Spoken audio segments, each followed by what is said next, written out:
We're good. Okay, welcome to our Board of Veterinary Medicine. This is our August meeting. We can go ahead and start our video.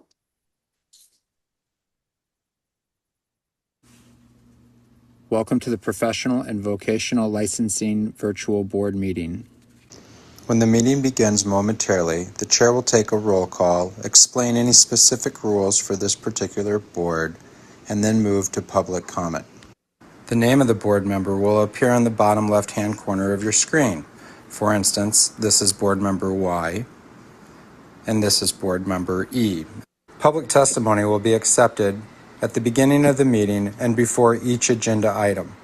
You can indicate that you are ready to testify by clicking on the Raise Hand button being circled by the mouse on your screen now.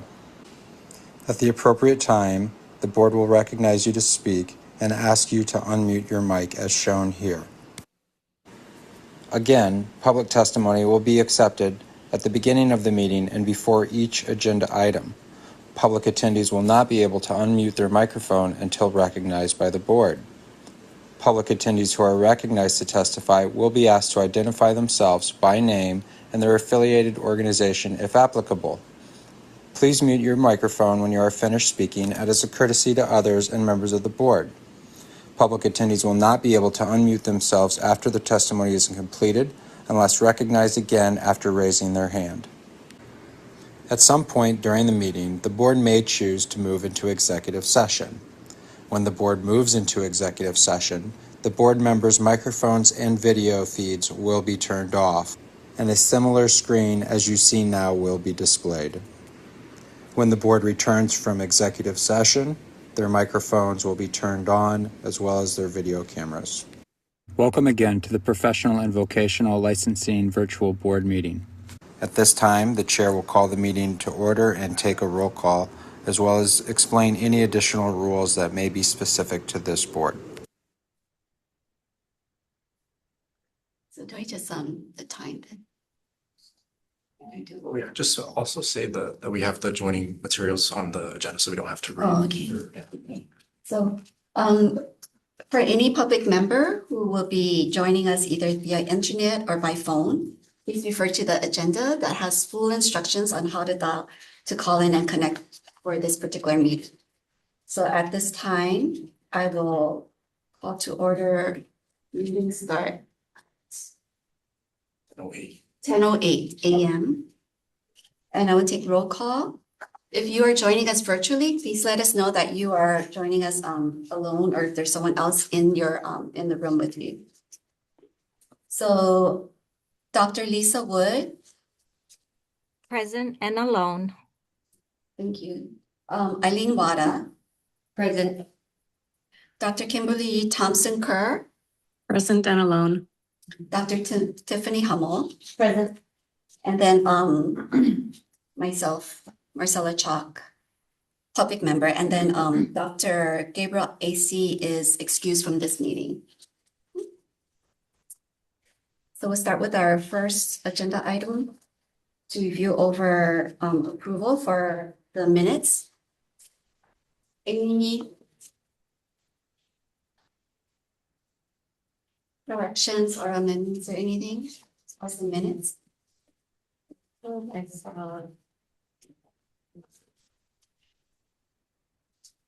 a typo with something that for the last meeting that I said, but I wasn't here, so I think it was Dr. Ace. Is it in the open or executive? I may have to go. If you aren't able to find it, I can just make a note. Okay, yeah, That's something like I'll find it again. back to it. Oh, I do see on the open minutes, page 2, under new business. 1, 2, 3, 4, the final paragraph, starts with Ms. Wada, and there's a second sentence that says Dr. Hummel. Vivid. So that with, and also approval of the minutes. Yeah, I think that towards was the top of from, page 2. So there are several mentions of a Dr. Hummel. I think that was a typo for like the previous one. Okay. Where it said Dr. AC, but it was supposed to be Dr. Hummel. And I swear I'll find it. Oh, here we go. It's before the paragraph before old business. Oh, yeah, that's, There an experience volunteering Oh, with AA. that's what she pointed out. Oh, That's what she's Yes, pointing out. I was looking up on top. I'm sorry. Oh, no, It's okay. Yeah, it said, Dr. Hummel stated that the practice models are excellent. I'm assuming Dr. AC probably said that. So I agree. No, thank you. And that was probably the only. That's the one I. You have the two. Places. Yeah. Other than that, anything else? So could I get a motion to accept the meeting I so move with, with the appropriate corrections that we accept the minutes. we have a second? I'll second. Any opposed? No, no one opposing, so minutes are approved.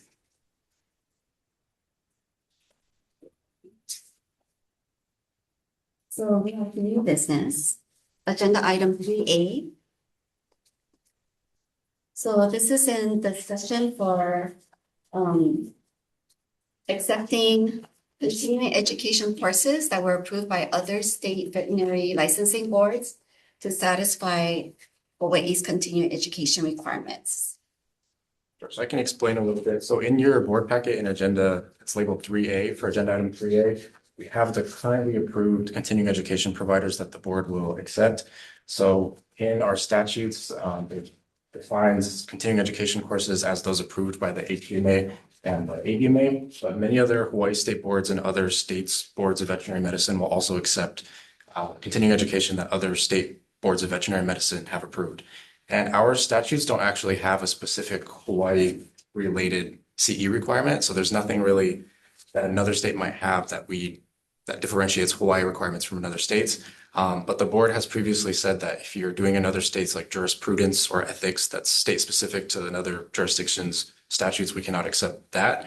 But a lot of licensees, because they hold licenses in a lot of different states, it helps them if their state board approves, they know it's also approved here. So it's just presenting or suggesting that the board consider accepting courses that are approved in another jurisdiction. Okay, I just want to make sure if there's any public testimony for this particular agenda item. No public testimony at this time. Thank you. Any discussion on this particular and what Adrian just shared? So what is the percentage of veterinarians that practice in more than one state? I'm not sure. I think, isn't it the majority It's of probably that? a lot. Yeah. I was licensed in like California and South Carolina for a while. I guess just California overlapped with Hawaii for a while for me. And so there are a lot of the courses that are offered in those states, they're not part of these, not sponsored by a lot of these associations as well. I mean, I guess a lot of them were, but I kind of also went through like my mind, because in California you need 36 CE credits. So in my mind, it was like, as long as I'm good on my California, I'm good on Hawaii. So Right, that's definitely the assumption. so that's kind of how I always The assumed. problem is a lot of people in other states, they'll take an abundance of courses, but then we'll still have to refer them sometimes if maybe 15 of those hours were not like accredited correctly, or they don't meet one of ours, even if they were approved by Wisconsin or California, another board. So just to avoid that type of thing happening to vets here would be good, because they have no idea a lot of times that we have this very specific. Because don't we have a section of the veterinarian test that is specific for Hawaii, right? Because I know real estate, we have the whole section, right? But ours requirements don't have any specific to Hawaii. That's just the licensing exam that's specific, but then I think most states rely upon race-approved CE credits. I think that's across the board standardly, but the number of hours will vary and the number and the time frame in which you have to report it.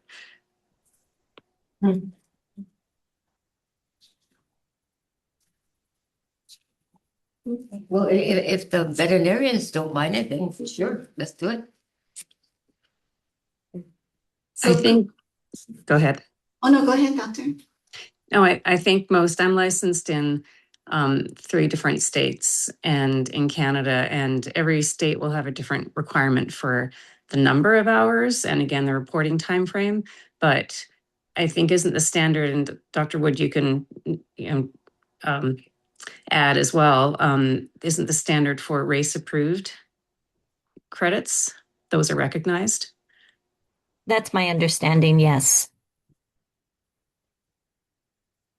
So we do accept race as one of the approvals that we look for, but also on this list on the 3A attachment, we have kind of a long list of other, like the American College of Veterinary Medicine, we have different courses that the board has also approved over time that are specific to different organizations. So like the HVMA, the Hawaii board, obviously we approved, I think Puerto Rico too, we approved. So courses offered by the HVMAs of the Washington, DC, and Puerto Rico. But we don't accept their jurisprudence or ethics, but for those specific areas, we also accept CE. So it's just expanding that to other states. Okay. I would support that. Yeah. Same. So could we have a motion then to accept as far as 3A, the agenda item for all these courses for it? Second? So just to clarify, Adrian, what exactly are you requesting? So if a CE course is submitted by a veterinarian that is accepted in one of their states of licensure, then it would also be accepted by the Hawaii board when it comes time for their renewal. For CEs. For their CEs, yeah. Okay, and that is different from the existing. Right. So right now we accept from a couple of states, but we don't accept from all states. So it causes some confusion with people who have multi-state licenses because they don't know whether their state was previously approved by the board or not. And it prevents them from having to submit each CE course to the board for individual review if it is approved in their home state. Okay, so under 4E, that's the statement that you want to include, correct? So just changing 4E to courses offered by, or courses approved, or not changing it, I'm sorry, but a board approved, as in a state board approved CE course. So any continuing education course that has been reviewed and approved by their jurisdiction's board. So can you tell me what the wording will be then? Courses approved by Another U.S. jurisdiction's state board of nursing, or sorry, of veterinary medicine. Sorry, it came from a nursing meeting.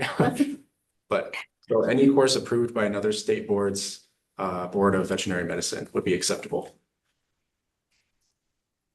except for the state specific. Except for the state specific ethics or jurisprudence. Understood. Okay. Thanks for clarifying. So you're gonna write it all out, right? And she makes a motion. Okay, and I second. You're ready for it. Any Yes. opposed? Any opposed? Okay, no opposition, so motion approved to move forward. Unless you wanna try it. Okay.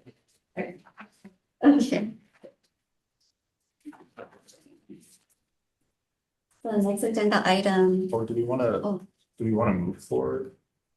Sorry, maybe I'm misunderstanding. Do we want to have the language and then in a later meeting approve? Or do we want to just in this meeting approve the CE? Just in this meeting? yeah. Okay, so do we want Yes. to? We did? Mhm. Oh, sorry, I didn't hear. We basically That, made, was that right though? I mean, that was the motion Dr. Hamon was to accept. and then Dr. Wood asked for an explanation. You gave the explanation, and that's the Okay, motion sorry, I don't think I that she's heard making. the vote. Let's have Adrian repeat the language and put that into the motion so Okay. it's clear on that. All right. Got you. Okay, so the motion would be to accept other state board approved continuing education courses in Hawaii, except for the jurisprudence and ethics courses that are state specific. I move to accept that motion. Okay. Okay. Okay. Okay. And I second. Okay. Okay. We got Thank you. we got more. So no, anyone opposed? You know, the motion move forward. Yeah, right. Let me help you, right? Yep, okay. Thank you. Okay. Thank you. So moving to, again, new business agenda item 3B. So this is an inquiry from Dr. Mina Connor. And this is regarding the scope of practice questions related to microchip identification requirements under HRS 143-2.2. Do we have any public testimony for this particular agenda item? No public testimony at this time. Thank you. We can take discussion. On item 3B regarding what we have, sorry. We have the question of her inquiry that's printed, part of our agenda packet.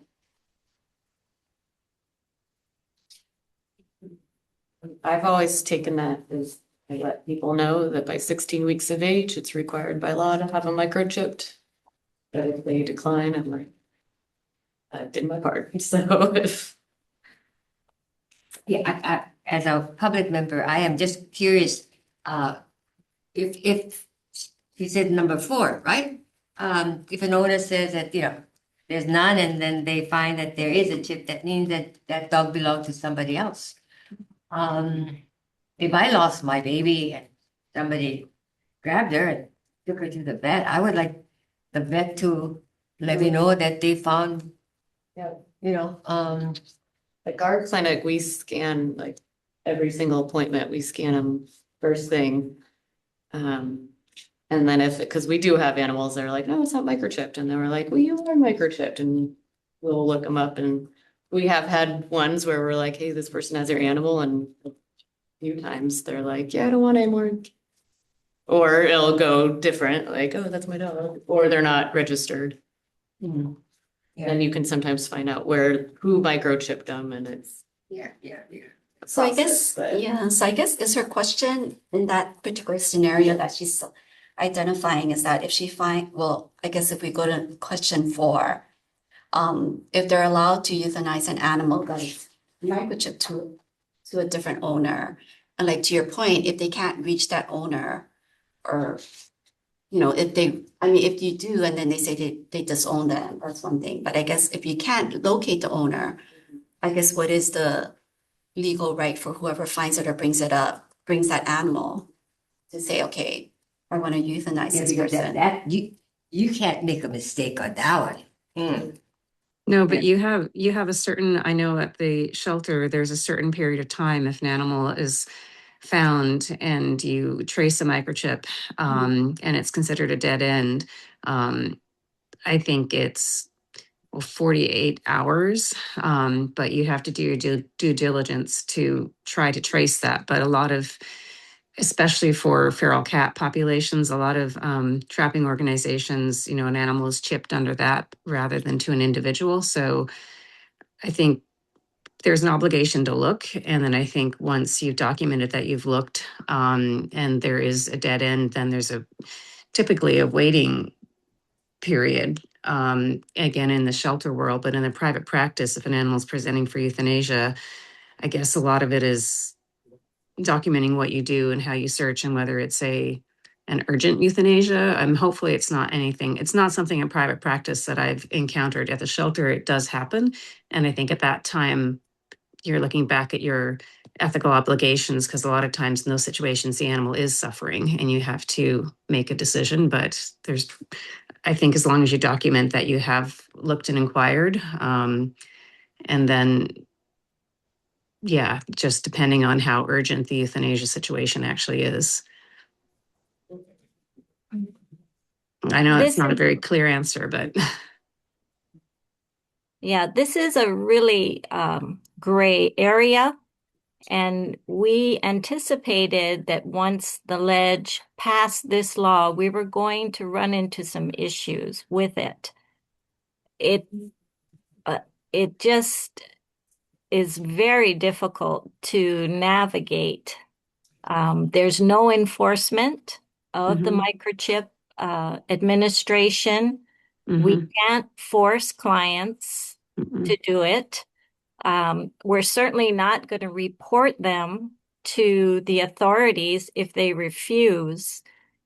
And this is just, it really puts the veterinarian in a difficult position. We often will scan, we can find an animal that we can't trace. We assume that the new owner has come about and acquired the animal through the appropriate channels, but we have no way to verify that. Mhm. And, this is a really interesting inquiry, and I don't know if legal can help us with this. If there's a motion to enter into executive session and the board wishes to consult with me regarding that, then I'll be happy to discuss further with the board. Sure, if it needs to move to executive session, I would move that we go there. I'll second it. So we'll go ahead and move to executive session.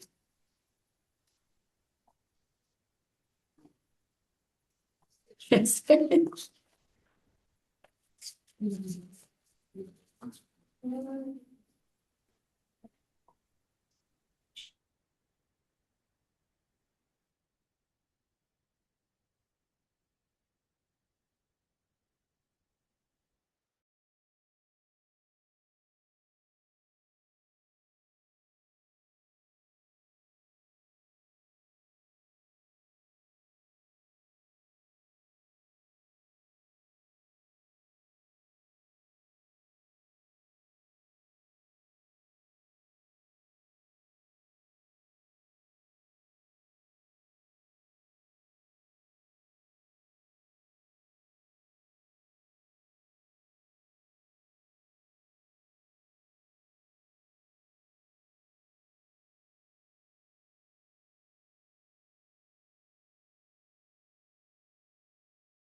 Okay, good. Okay, so, so as far as, agenda item 3B, so the board moved into executive session, according to HRS 92-5A4 to consider and evaluate, information, with our, Attorney General, Deputy Attorney General. So to consult with the board's attorney on questions and issues pertaining to this particular inquiry, pertaining to the board's powers, duties, privileges, immunities, and liabilities. So in response, based on Dr. Connor's inquiry for questions 1 through 5, we will be referred to HRS 143-2.2. And we will have our executive officer work on draft responses with 2 board members, licensed board members for consulting before responding and finalizing that draft for Dr. Connor's response. Do we need a motion on that or? To defer, do we need No, you, Not to you, defer. you just gave the explanations. to delegate to the? Yeah, I think it would be clearer if, yeah, When I had if there is a motion to delegate that to the EO. Okay. So could I get a motion to accept as far as having the EO and consulting with our licensed board members? Yeah. To finalize that response for Dr. Connor. I'll second. Any opposed? So no opposition, so motion moved for it. So next agenda item is 3C. Discussion and potential action regarding accepting applicant transcripts via the AAVSB and the vault services. Sure, I can explain a little bit. So the board requires transcripts right now to be submitted only from the school. We don't accept them from the AAVSBs. It's called the vault transfer. I don't know if the licensed members, if when you applied, you used the vault transfer, but it makes it way easier for people to apply to multiple different states. But in Hawaii, because we don't accept the transcripts, they use the vault transfer, and then there's kind of this extra step where they have to externally send us their transcripts from their jurisdiction. So a lot of people will receive notices of deficiency that, hey, you did everything except we actually need your transcript from the issuing jurisdiction. So included in the board packet, this is labeled 3C, is information about the AAVSB and the vault transfers and what they do to verify that the transcripts are primary source documentation, which is what we require for the transcripts from the schools as well. So we are asking the board whether it may approve receiving transcripts from this vault transfer service rather than just receiving them from the institutions directly. And we do this already for the other states' license verifications and most other documents that veterinarians will need to apply for Hawaii licensure. It's just the transcripts that the board has not approved at this time. Do we have any public testimony for this particular agenda item? No public testimony. Thank you. Any discussions or? I think whatever makes it easier and more efficient, because Hawaii was the most difficult and longest state to get. And I would have things sent over from the school and then they would say, nope, we didn't get it. And I was like, well, Kansas State took my money to send you transcripts and they said that you did. And I like anything that would make it easier. Because I think the other question in the past was that does the state have the capacity to receive? I think that was So when we get the vault transfers, they already have the transcripts. We just don't accept them from, so it makes it really difficult and they don't know Right. that. Right. So it would make it a lot easier. So, if there's no, I think no further discussion, then could we get a motion to accept the vault? As far as the transcripts through vault, through the AAVSB? I motion to move- accept. I second. Any opposed? So no opposition, so motion move forward. Okay. So next agenda item 3D. So this is in discussion, possible action regarding selection board representatives to attend the AAVSB 2026 annual meeting and conference. Is there any public testimony for this particular agenda item? And I think we sent an email out for soliciting volunteers, and Eileen had volunteered. So we have Eileen going as a primary attendee, but I think there's still. Can do too. Yeah, they cover when, and usually Where is it and when is it? it's in Rhode Island. So it's September 25th to the 26th.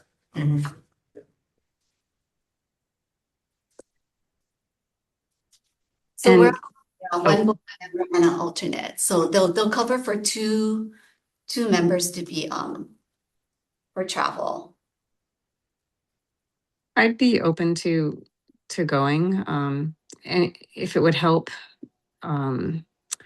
just sort of, I'm a new board member and I have served on my provincial board back in Canada like many years ago before moving here. But just realizing there are different functions of boards in different, well, countries and provinces even. So I'd be open to going. I'm just trying to check my calendar. I think I have the availability to go. Say 25th to 26th. So Rhode Island, so you probably have to have Yeah, no, Travel time.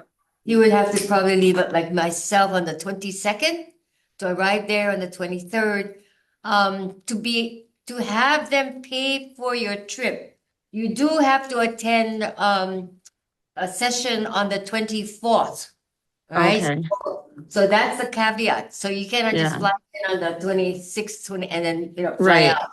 I So- do have, so- yeah, yeah. that's what I'm looking at my schedule. I do unfortunately have a work commitment on the 23rd.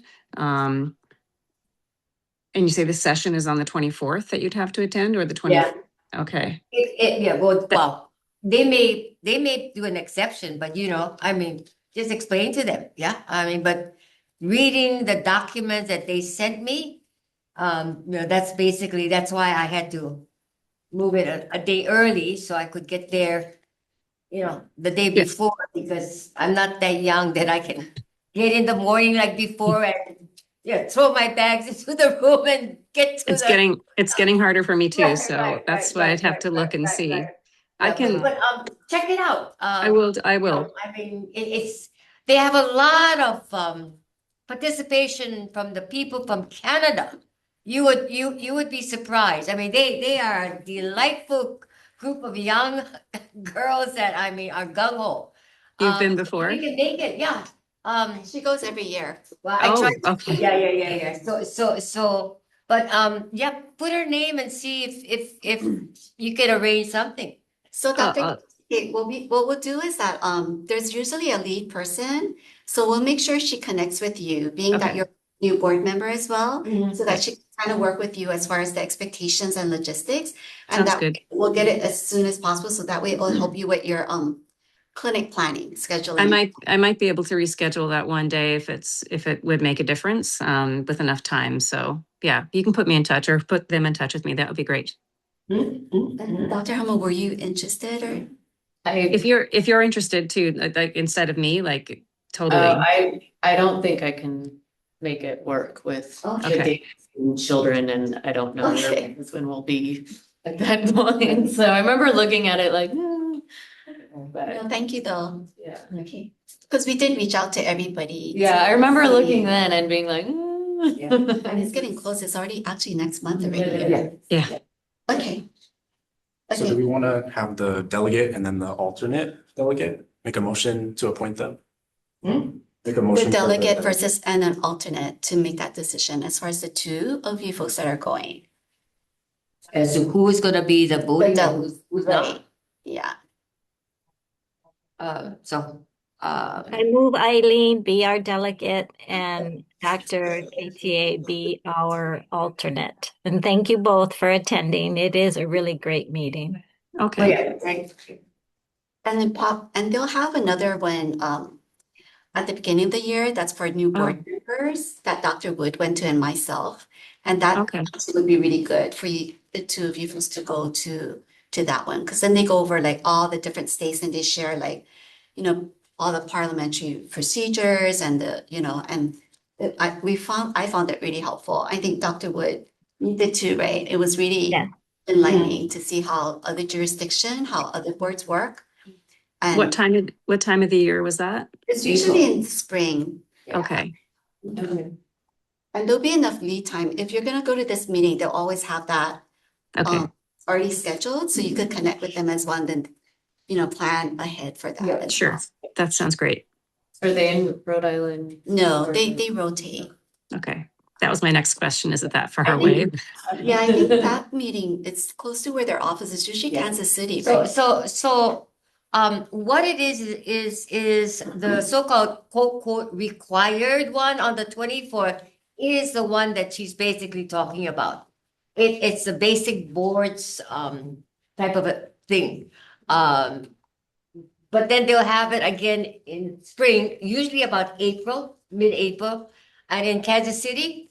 But it's a more thorough presentation because it's like 2 days versus, one day of presentation. So it's still good to go to that one. Yeah, Okay. right. Yeah. So, could I get a motion then to basically, I think, did Dr. Wood, was that a motion? It was. So this is- That was the motion. Okay. We have a Just second. need a second. I'll Okay. second. Okay. Any opposed? Motion move forward then. Okay, agenda item 3E. Do you have any public testimony for that particular agenda item? Testimony at this time, Chair. Okay. So there was an inquiry from a member of the public regarding registered veterinary technicians providing telehealth services. This is tele-advice and tele-triaging under an established veterinarian client-patient relationship. So the inquiry is basically asking whether a veterinary technician working for a supervising veterinarian may provide such services where a VCPR has already been established.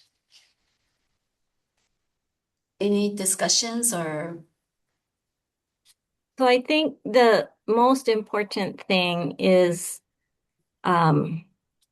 making clear what telehealth is and what Versus telemedicine.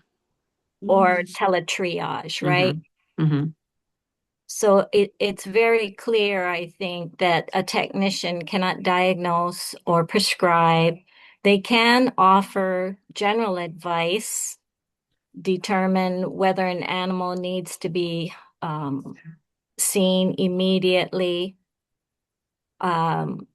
giving general husbandry recommendations, as long as they don't cross that line between diagnosing and treatment or prescribing.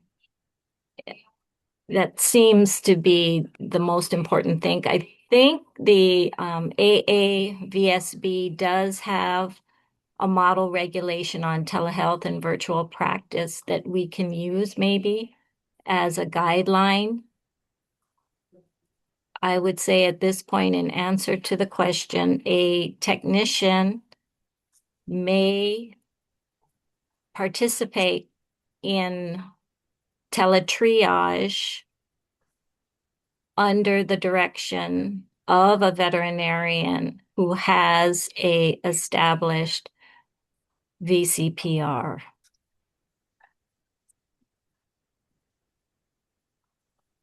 Any discussions? Oh, can I just ask a clarifying question? Will that be direct or indirect supervision? Adrian, is indirect meaning the veterinarian is not currently on site? Right. In my practice, our senior technicians can do the teletriage without us being on site. We may be in the field or out of the office for another reason, but our technicians, we do allow them to teletriage. They can't diagnose, they can't prescribe, or do anything along those lines without a veterinarian. For instance, if we have an existing patient that has a history of skin infection, that technician can answer the phone, the client can request medication. The tech cannot prescribe it, but the tech can come to me and say, client A requested medication, a refill of medication for her dog. And we can say yes, they'll go ahead and fill that script.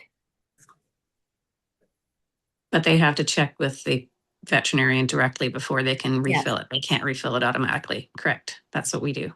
Okay. Okay, thank you. That answers the question.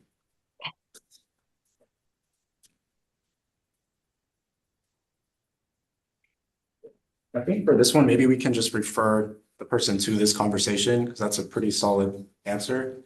And not have to provide a written statement to be approved as well. Okay. Do you need to make a motion for that? So, Because this is a public inquiry. Yeah, I don't think there needs to be a motion necessarily. But it is up to the board does the board ever have the EO respond by email to the, that's not usually, okay.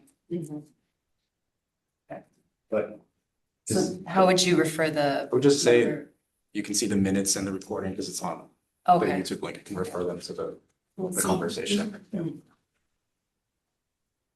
So we, Adrian, did you say that you don't respond to public inquiries? I thought Carrie used to respond to some of those. If it goes to the board, then I won't speak on behalf of the board without something like a statement. and that's what I was asking, whether we needed to make a motion or not, because that's what we used to do when Carrie would formulate a response to a public inquiry or any inquiry.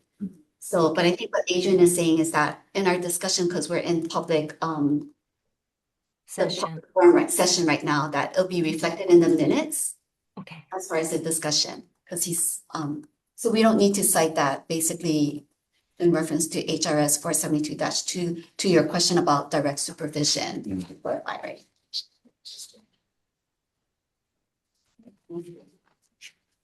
Okay, that was beautiful for me. I was like, Adrian, will we see the minutes before you send it out to public? We will, yeah. Right. So they will have access to the meeting recording that will be posted immediately after we're finished here that they can review. But the minutes would be the same as this meeting where you'll see a draft and then they'll be approved before they are posted. Okay, because the inquiry does not distinguish whether it is direct or indirect supervision. It just says whether a vet tech working for a supervising veterinarian may provide tele-advice or tele-triage. And I think it actually said a vet employee, not just a tech. I think it was vet tech / employee. So even. I'm sorry. I'm just looking at the agenda. Let me go to the actual document. but I do see the part where that HRS 472-2 practice of veterinary qualifications registration, that particular citation saying that in that particular chapter shall not be construed to prohibit a licensed veterinarian for utilizing support or ancillary personnel to assist in the practice of veterinary medicine, provided that the support or ancillary personnel shall work under the direct supervision of a licensed veterinarian. We can go into executive session if we need to consult with our DAG as well, if that would be helpful.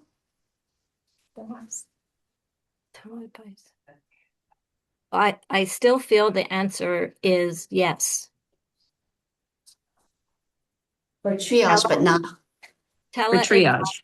Or tele-triage. for not telemedicine, right? Correct. Cannot diagnose, prescribe, or treat.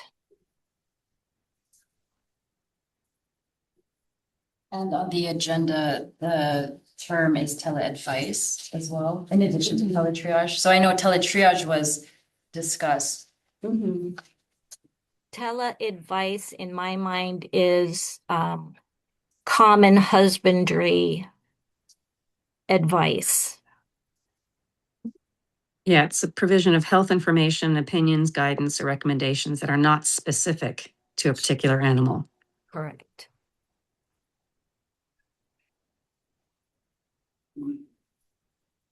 So I think the answer is still a yes. I agree. Do you guys have any? You guys are good with that? Okay.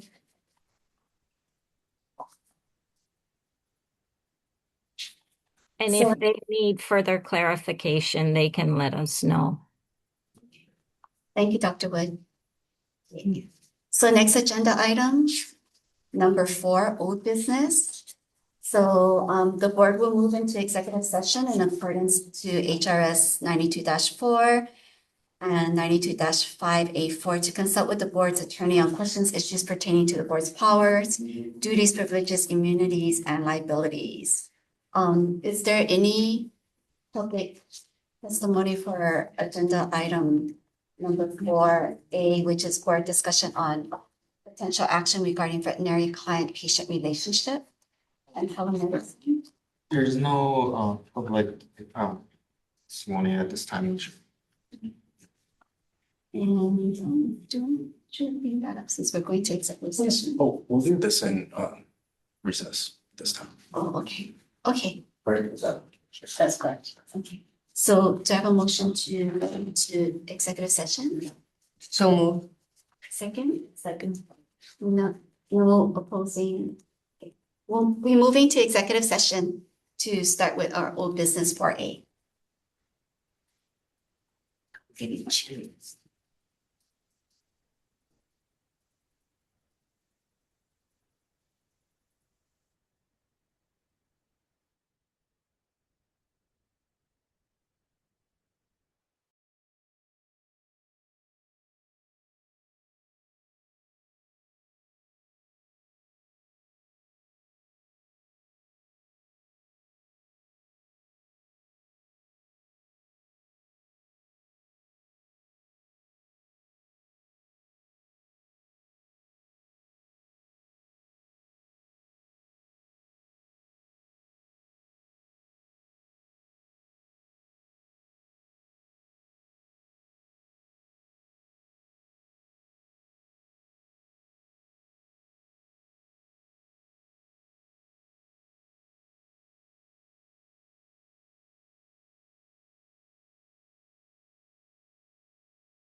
So in regards to agenda item 4A, this is the board discussion for potential action regarding veterinary client-patient relationship requirements for telemedicine.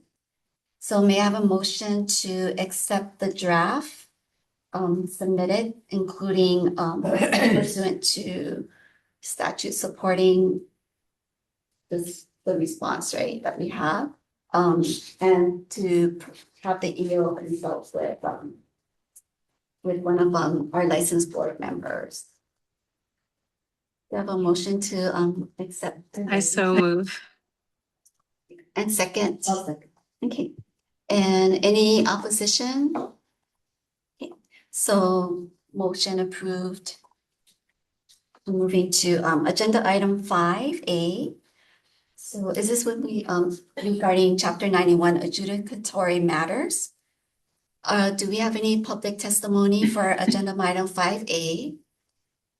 No public testimony is not. So okay, so we'll move into recess.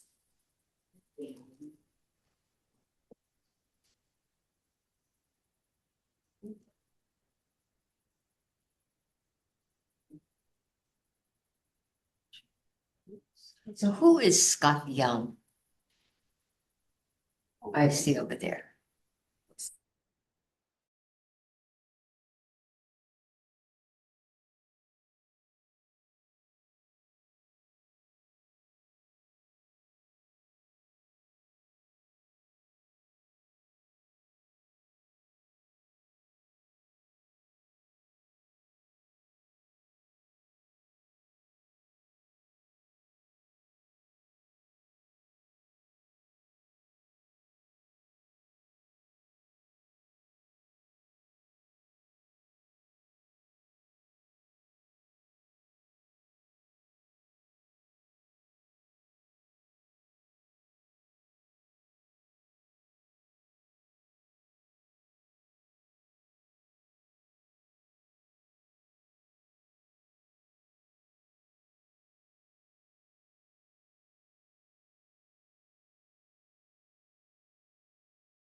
the hell am I doing?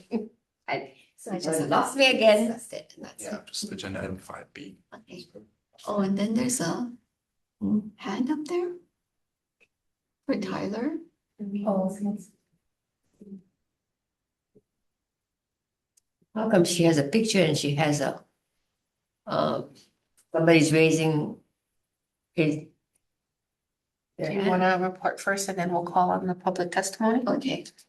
So, in regards to agenda item 5A, discussion was, addressed in that particular case, so during recess. during recess.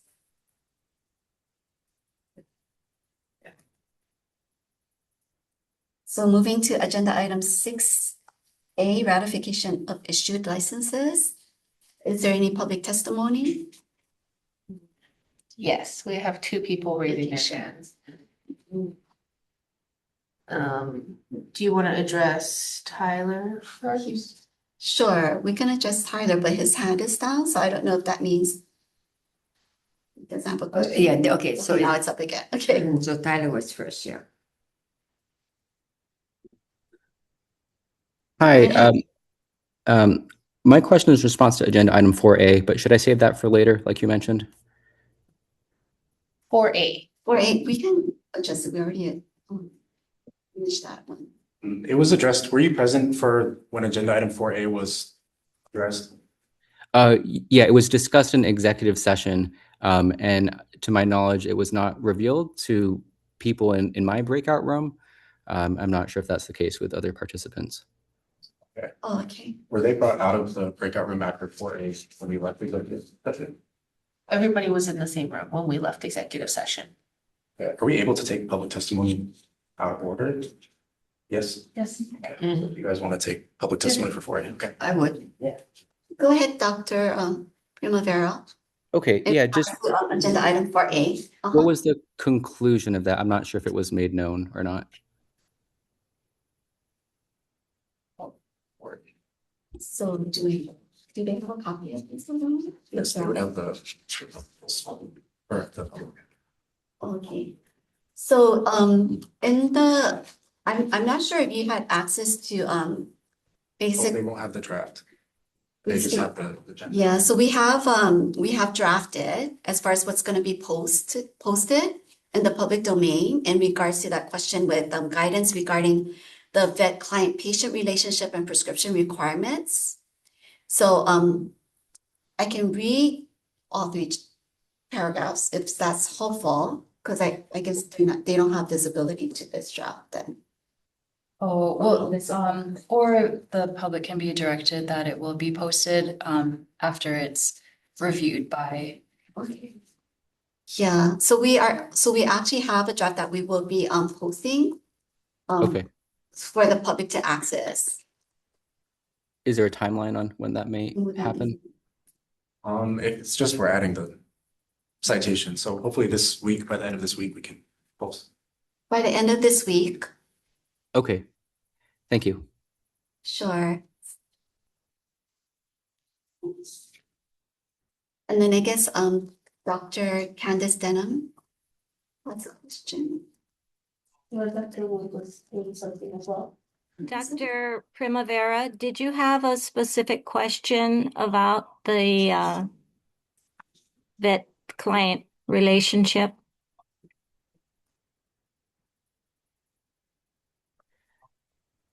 Hi, Dr. Wood. Yes.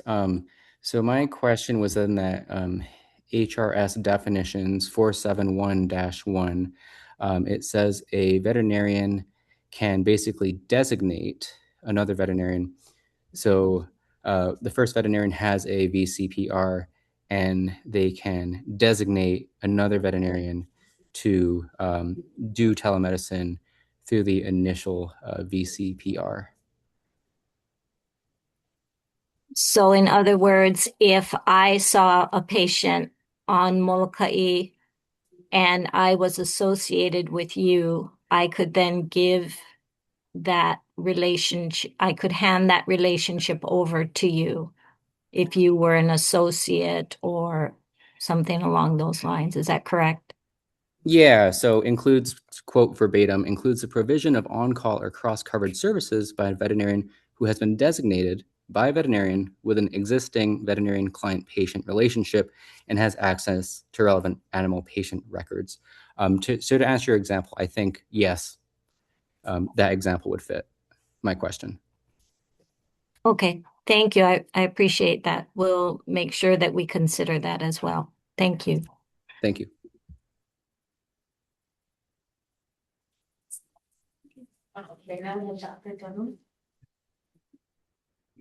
Do we need to move back into executive session to discuss that specific portion of it? We can do that if we need to consult with our AG. For 4A.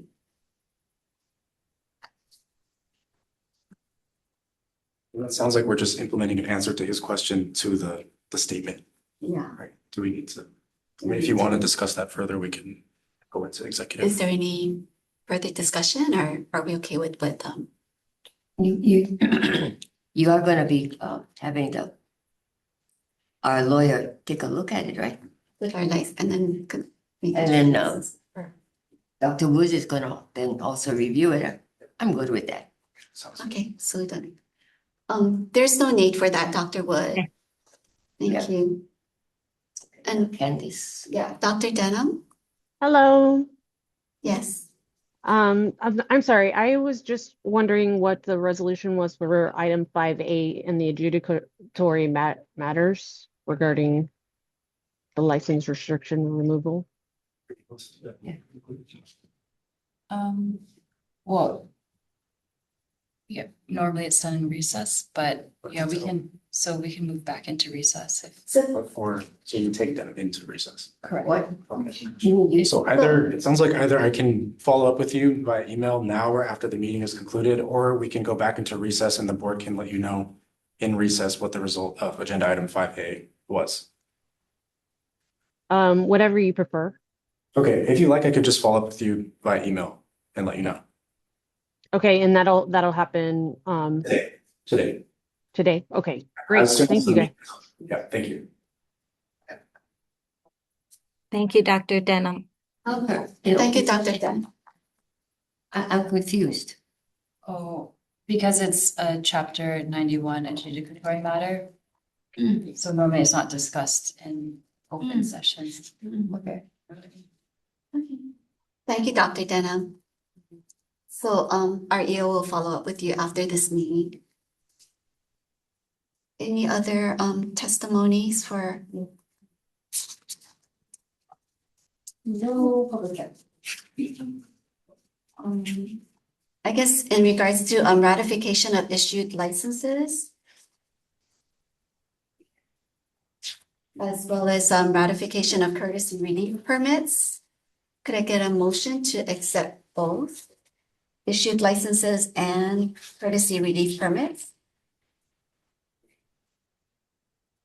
So moved. Second, please. I second. Any opposed? No opposed, so a motion move forward to accept both ratification of issued licenses as well as courtesy and relief permits.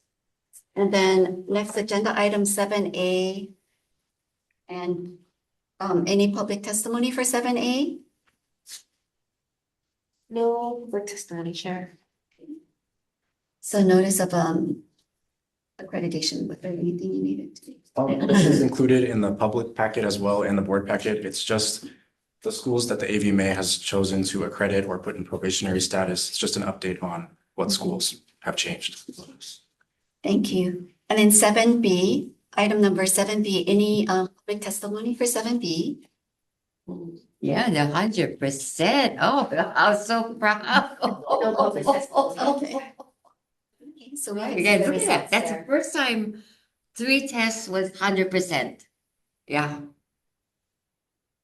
Okay, so moving on to agenda item 8, election of officers in accordance with HRS 436B 6A. So it's that time where so fast, as far as voting to elect chair and vice chair. I would like to move that Marcella remain as a chairperson and Dr. Woods as a vice. Tell me who else is gonna run? I mean, they're dedicated and unless there's somebody else who would like to do it. I second that motion. Yes, thank you very much. Any opposed? We don't listen to them. We just talk among ourselves, okay? So- 1, 2, 3, 4. Motion moves forward. Okay, and then we have agenda item 9, which is the next meeting, November 18th at 10 a.m. Again, in person and video conferencing information is in the agenda. Any public testimony for that particular agenda item? Okay, so meeting adjourned, time is 11. 11:54. 11:54. Thank you. Oh, yeah. Okay. Thank you, everyone, Thank you for your all. attendance. Thank you. Yeah. Thank you. Mhm.